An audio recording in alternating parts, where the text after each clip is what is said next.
Hey, this is the overview of the snake enclosure made for you. Interior dimensions are approximately 38 wide or long, um, about 15 to 16 high, and about 17 inches deep. That's on the inside. It's made out of half-inch PVC board that you get from like a Home Depot, and has 1/4-inch glass sliding doors with a lock.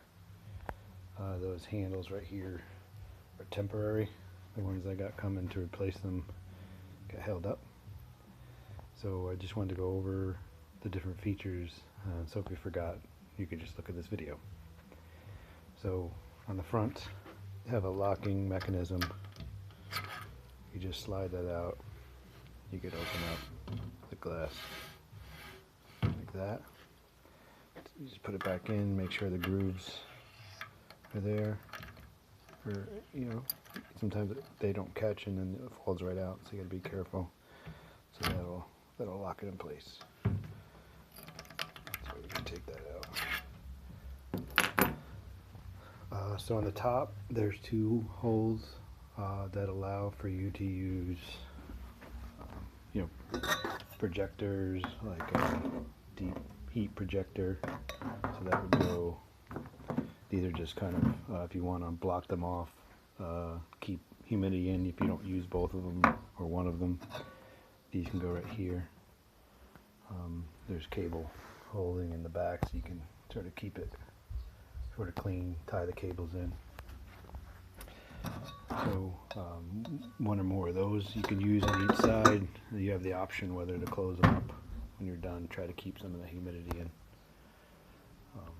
Inside here, this is aluminum, anodized aluminum screen, so that can take the heat very well. It should allow heat and UVB and UVA from the deep heat projectors to pass through pretty easily.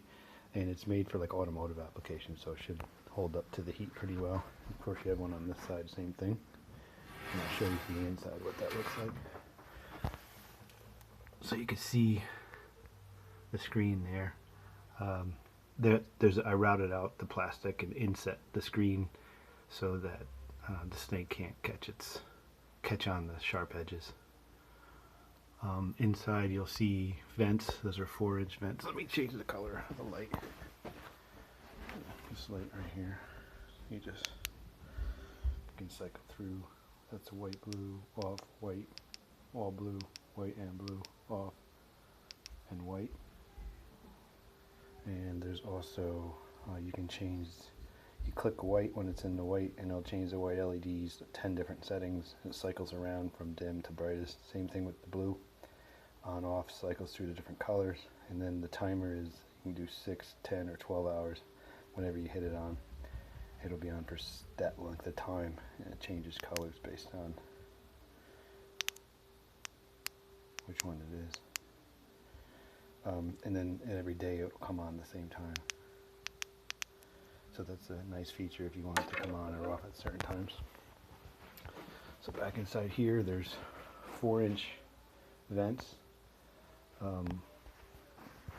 on each side, and then 2 on the back, and I included 3 of these plugs that if you decided too much, got too cold, or you lost too much humidity, you can optionally plug up 1 or more of these. And of course you could plug them up other ways too, tape or paper or everything, but I created those plugs so that they'll work on any of the locations. There's that light that I was talking about showing you. That's an aquarium light, so it's waterproof. You can see it's right along to the back. In the back there's grommets. There's 5 of these silicone grommets. They do pop out to help you install other types of probes or wiring into the cage. The front is about 3.5 inches or so up, in case you wanted to use a active substrate in the future with nematodes and live plants or any of that sort of thing. I use aquarium grade silicone sealant along all the bottom edges. So it should be waterproof and the water should not get out. So I figured these bottom grommets in the back, maybe there's a probe. If this side was the basking rock, you could put a deep heat projector up here, set a probe, set the basking high temp on this side, and then control the total heat in the whole enclosure using maybe a ceramic heater on this side or under tank heater, although under tank heaters may not work that well with this PVC because it insulates so well, and also especially if you ever decide to use a thick substrate or an active substrate, then it wouldn't work much at all. So I was thinking deep heat on one side for basking, a separate thermostat for that, another thermostat for the sort of cool side and the rest of the tank. If you decided to use your mister, maybe come through that center grommet. I have also purchased you this Inkbird thermostat and humidity controller, so you should be able to control one of the heat sources, and for humidity maybe your mister, and then the probe could come in through one of those grommets that I pointed out. And then of course if you want to check the basking temp, because sometimes the heat, the probe for the deep heat projector, for example, might not be able to sit right on top where the snake is, because they'd be knocking it off or getting caught in it.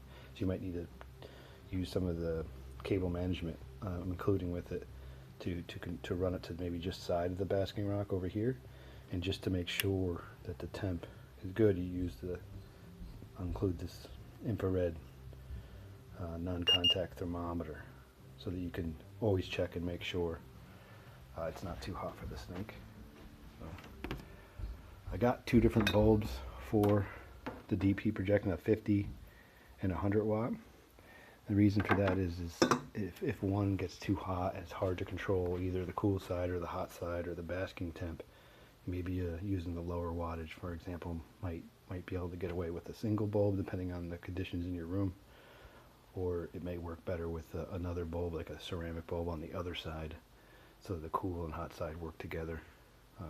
That, along with controlling humidity with the plugs, you should be able to keep it pretty good. So the PVC is a very good insulator, thick 1/4 inch glass on the front. Still got to be careful with the glass, of course. It's not shatterproof, so if you're cleaning a tank or you're moving it and you want to take this out, you lift up to take it out of the bottom track, and to put it back in, you insert it first in the top track. You can see how this is deeper than the bottom ones. You insert it all the way up and then swing it in and then set it down. The order doesn't matter too much. It should work either way. Of course, the one with the locking mechanism, or the permanently mounted locking mechanism here in the back, needs to stay on the glass further to the back so that it works. This bar I left here for rigidity on the top, because the original design I had big wide open space for, I thought, maybe easier cleaning and access, but it really doesn't matter in the end because the glass will only overlap so much. So I put it back in. I cut another piece and put it in so that it would be a little more rigid.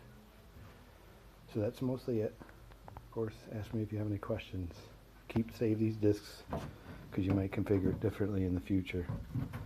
This just gives you a little more potential control over keeping heat and humidity in if you decide not to use one or both of those. So it should give you the flexibility. I think there should be plenty of airflow with all the different vents, the plugs, different options for heat. You can try the under tank heater. I'm not sure it's going to work in this case, but so it's still an option. There's nothing preventing you from using it. I'm thinking the two lamps, I purchased two of them because I felt like maybe the ceramic on one side